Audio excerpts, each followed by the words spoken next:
Friend, जय हिंद। मेरा नाम जय। मैं एक KCI पेशेंट हूँ।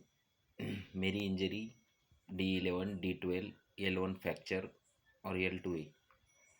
मेरा बाइक एक्सीडेंट हुआ था। बहुत लोग पूछते मेरे को आपको कैसा हुआ था, कैसा नहीं, बताओ। तो सुनो, मेरा बाइक एक्सीडेंट हुआ था फ्रेंड। मैं पहले फोर्स में था तो उस वो उधर रिजिग्नेशन दे के मैं दूसरी तरफ डॉक्यूमेंट लेके वेरिफिकेशन के लिए जा रहा था। सिलेक्शन हुआ था मेरा, तो मैं उधर जा रहा था डॉक्यूमेंट वेरिफिकेशन के लिए। डॉक्यूमेंट चेक करना था और ड्यूटी ज्वाइन करना था दूसरी। तो इधर से डॉक्यूमेंट इधर से ज्वाइन था मैं इधर पहले, तो इधर रिजिग्नेशन लेटर दे के डॉक्यूमेंट लेके जा रहा था उधर। तो उधर जाते समय ही मेरे सामने एक फोर व्हीलर आया है, उसने टर्न मारा। तो उसने टर्न मारा तो मैंने गाड़ी का ब्रेक दबाने के बाद मेरी गाड़ी स्लिप हो गई। और स्लिप होने के बाद मैं नीचे गिर गया, बाइक से नीचे गिर गया। तो इसीलिए मेरे स्पाइनल कॉर्ड इंजरी में थोड़ी सी हलचल हो गई। तो जब गिरा था उसी टाइम मेरे कमर के नीचे पूरी पूरी पावर चली गई। पावर जाने के बाद उन लोगों ने मेरे को उठाया, और उठाने के बाद रोड के साइड में बिठाया। तो तभी बिठाने के बाद ज़ोर से बिठाने की वजह से मेरी एक हड्डी हड्डी हड्डी फ्रैक्चर हो गई। तो एलोन फ्रैक्चर होगा मेरा, जो एलोन होता है ना, तो वो बिठाने की वजह से ज़ोर से बिठाया तो एलोन फ्रैक्चर होगा। तो फ्रैक्चर होने के बाद मैं हॉस्पिटल गया, वहाँ से बीड़ में माउली हॉस्पिटल करके एक हॉस्पिटल का नाम है, वहाँ गया। वहाँ मेरा एक्सरे हुआ। एक्सरे होने के बाद डॉक्टर को पता चला कि मेरा मेरा जो स्पाइनल कॉर्ड है उसमें इंजरी हुआ। तो मैं उसके बाद वहाँ से मेरी फैमिली आई। फैमिली वालों ने मेरे को वहाँ से उठाया। वहाँ से उठाने के बाद मैं संभाजी नगर औरंगाबाद में आया। औरंगाबाद में आने के बाद कोरोना का टाइम चालू था। तो 2021 में तो कोरोना टाइम चालू था, थोड़ा थोड़ा लास्ट कोरोना का। तो उस टाइम मेरे को बहुत से बड़े बड़े हॉस्पिटल थे, उन्होंने लिया नहीं, क्योंकि ICU बेड खाली नहीं था। खाली नहीं होने की वजह से मैं 3-4 हॉस्पिटल में गया, बड़े बड़े सिग्मा में गया, सिग्मा बजाज में गया, उस उधर लिया नहीं। तो उसके बाद मैं मेरा ऑपरेशन धूत हॉस्पिटल में हुआ। धूत हॉस्पिटल में ऑपरेशन होने के बाद वहाँ पे मेरे को ऑपरेशन होने के बाद डॉक्टरों ने चेकअप किया। चेकअप करने के बाद दूसरे दिन ऑपरेशन हुआ। 24 घंटे के बाद ऑपरेशन के समय मेरे को 2 रॉड, 8 स्क्रू, और मेरा ऑपरेशन D11 से L2 तक हुआ था। तो 8 स्क्रू और 2 रॉड्स थे मेरे।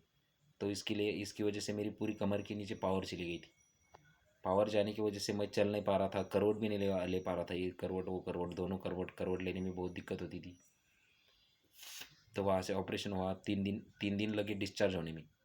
तो डिस्चार्ज होने के बाद घर पे आया। घर पे आने के बाद घर पे ही रहा था 15-20 दिन। ऐसी मेरी स्टोरी थी भाई। मेरा एक्सीडेंट हुआ था, इसीलिए थोड़ी दिक्कत तो होती है सबको ही। आपको भी दिक्कत हुई होगी, आपका भी कोई किसी का एक्सीडेंट होगा, कोई गिर गया होगा। ये तो दिक्कत सबको ही आती। पर मेरा नसीब इतना ख़राब है कि पहले नौकरी थी, उसका उसका रिजिग्नेशन देने के बाद इधर जा रहा था डॉक्यूमेंट वेरिफिकेशन के लिए। तो डॉक्यूमेंट वेरिफिकेशन भी नहीं हुआ, और मैं रास्ते में ही गिर गया। रास्ते में गिरने की वजह से असर इतना होगा कि मेरा जो पहला था, जो वो भी पूरा चला गया, और जो बाद में आने वाला था वो तो आने से पहले ही चला गया। इसलिए मेरा बहुत बैड लक था। इसी बैड लक की वजह से भी दोस्तों अभी मेरी ज़िंदगी तो थोड़ी सी दिक्कत में ही है। अब सबकी भी होती है, ऐसा कोई नहीं है कि जिसकी ज़िंदगी दिक्कत में नहीं है। सब मेरे भाई बहन हैं जितने भी ऐसे एस सी आई पेशेंट, SCI फैमिली वाले, उनकी सबकी ज़िंदगी तो मुश्किल में तो हुई है। तो मुश्किल में अभी मुश्किल का सामना करना पड़ता है भाई। जो मुश्किलों का सामना करेगा, उसको इसी इसी में से कुछ ना कुछ तो मिलेगा ही मिलेगा। एक्सरसाइज करने के बाद तो सब कुछ मिलता। जो लोग बाबा के पास जाते, बाबा कोई तावीज़ वाले, इनके उनके पास जाएंगे तो कुछ नहीं मिलेगा भाई। कोई कुछ नहीं कर सकता। इस पे स्पाइनल कॉर्ड इंजरी पे एक ही इलाज है बस, एक्सरसाइज करना, एक्सरसाइज करना, एक्सरसाइज करना, बस। इसके अलावा कोई इलाज नहीं है। जो कोई भी है एक्सरसाइज चाहेगा, मूवमेंट पूरा। मेरे को अभी 3 साल हो गई। तो अभी मेरी कंप्लीट इंजरी थी, इनकम्प्लीट हो गई 18 महीने के बाद। 1.5 साल 18 महीने लगे इनकम्प्लीट होने में। उसके बाद राइट लेग में पावर आना शुरू होगा, थोड़ा थोड़ा थोड़ा थोड़ा। लेफ्ट साइड वाले में 18 महीने के बाद पावर आना शुरू होगा फ्रेंड्स। तो अभी मेरा घुटनों तक तो पावर आ गया है बहुत सा अच्छा, पर घुटनों के नीचे से एंकल में पावर नहीं है। मेरे एंकल अभी भी वीक है थोड़ा सा। राइट वाला एंकल तो अभी इम्प्रूवमेंट चल रहा है, एक्सरसाइज चालू है तो, पर लेफ्ट वाला तो अभी कमज़ोर है। तो इसीलिए मेरे को थोड़ी बहुत दिक्कत तो होती है, चलने में भी दिक्कत होती है। मैं तो अभी थोड़ा सा दीवार को पकड़ के, नहीं तो वॉकर लेके ही चल पाता हूँ, ऐसा तो चल नहीं पाता। तो मैं अभी ट्राई करूँगा 6 महीने में एक वन स्टिक पे तो आऊँ कम से कम। 6 महीने का टारगेट तो रखा है, क्या क्या मालूम अब क्या होता क्या नहीं। इस इंजरी का तो आपको सबको पता है, एक्सरसाइज करना और रिकवरी आना ये तो अपने हाथ में ही।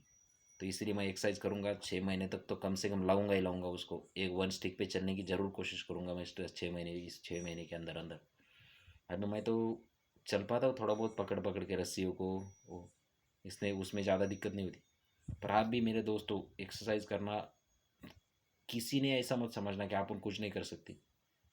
मैं इतना हार गया था, इतना थक गया था कि ऐसा लगता था कि कुछ हो पाएगा भी नहीं इसके आगे। पैर नहीं हिलता था, कुछ नहीं कुछ नहीं, पैर नहीं हिलता था, ना उंगली नहीं ना कुछ नहीं, कमर के ऊपर से नीचे एक करवट भी नहीं लेना आता था। तो मैंने, ऐसा है कि थोड़ा बहुत पहले पहले लगता था कि बहुत दिक्कत में हो जाएगी, पर एक्सरसाइज करते गई, रिकवरी मिलती गई, तो इसलिए कॉन्फिडेंस भी बढ़ता गया। तो आपकी भी रिकवरी लाना हो तो, जिनकी कंप्लीट इंजरी है, जिनको अपनी नाभि होती है, जो नाभि बोलते हैं, बेम्बी बोलते हैं हिंदी में, उसके नीचे से पावर नहीं होगा, किसी को भी सेंसेशन नहीं होगा, पावर नहीं होगा, तो उसको तो कम से कम 8 घंटे से ऊपर एक्सरसाइज करना मांगता भाई। जिनको पावर है, सेंसेशन है, उनको जमता है 6 घंटा 7 घंटा करे तो भी, पर जिनको नहीं है उनको करना ही पड़ेगा। और एक एक मसल पे वर्क करना पड़ता मेरे भाई, ऐसा नहीं है। फिजियोथेरेपी डॉक्टर है ना, उनसे सजेशन लो, कोई अपने भाई लोग हैं उनसे सजेशन लो, डॉक्टरों से मिलो जिनकी जिनकी फाइनेंशियल कंडीशन अच्छी है। वो तो मैं तो उनको यही सजेशन करूँगा कि आप हर महीने में, हर 2 महीने में अपने डॉक्टर से मिल के आओ। कौन से मसल में पावर गेन करना है, ये पूरे बताएंगे डॉक्टर लोग आपको, कौन सा मसल अच्छा हुआ, कौन सा नहीं। मेरी तो अभी थोड़ी फाइनेंशियली वो प्रॉब्लम है, इसीलिए मैं तो 3 साल में कभी एक्सरसाइज सेंटर नहीं गया, कभी फिजियोथेरेपी नहीं गया। बस अभी पीछे, बस ट्रेनिंग कैंप चल रहा था, उसमें मैं गया था 30-40 दिन। उधर लोनी के साइड गया था मैं फिजियोथेरेपी में। तो फिजियोथेरेपी भी अच्छा होता है। वो तो फिजियोथेरेपी में गया था, वो तो फ्री था सब, वहाँ पे रहना खाना सब फ्री था। इसलिए मैं गया था 40-45 दिन, और वहाँ मैं कोचिंग भी करता था, क्योंकि मेरी इम्प्रूवमेंट अच्छी थी तो वहाँ कोचिंग करता था मैं। तो आप भी इम्प्रूवमेंट करो। कुछ दिक्कत आए तो पूछो मुझे, कमेंट करो, कमेंट में पूछो आपका कौन सा मसल का क्या है क्या नहीं। मेरा तो अभी नी तक पावर आया है, नी के नीचे नहीं आया, अभी एंकल में पावर आना बाकी है। जैसे एक्सरसाइज करूँगा आएगा एंकल में पावर आने में थोड़ा समय लगता, सबको ही मालूम है। मेरी भी अभी देखेंगा मैं, धीरे धीरे चलने के वो वीडियो है मेरी, वो भी डालूंगा दोस्तों। पर आपको कुछ दिक्कत हो तो पूछना, कुछ हॉस्पिटल की जानकारी चाहिए या कुछ एक्सरसाइज की जानकारी चाहिए। मेरे को 3 साल हो गए एक्सरसाइज करते करते घर पे ही, मैंने घर पे ही पूरी रिकवरी गेन की है। मैं का फिजियोथेरेपी सेंटर में गया, किसी डॉक्टर से नहीं मिला ज़्यादा, बस मेरे जो न्यूरो सर्जन थे, मेरा मेरा जिन्होंने ऑपरेशन किया था, उनसे बात करता था मैं 3 महीने में, 6 महीने के बाद ऐसा बात करता था उनसे बस। यही मेरी कहानी है फ्रेंड्स, बाकी कुछ नहीं। जय हिंद।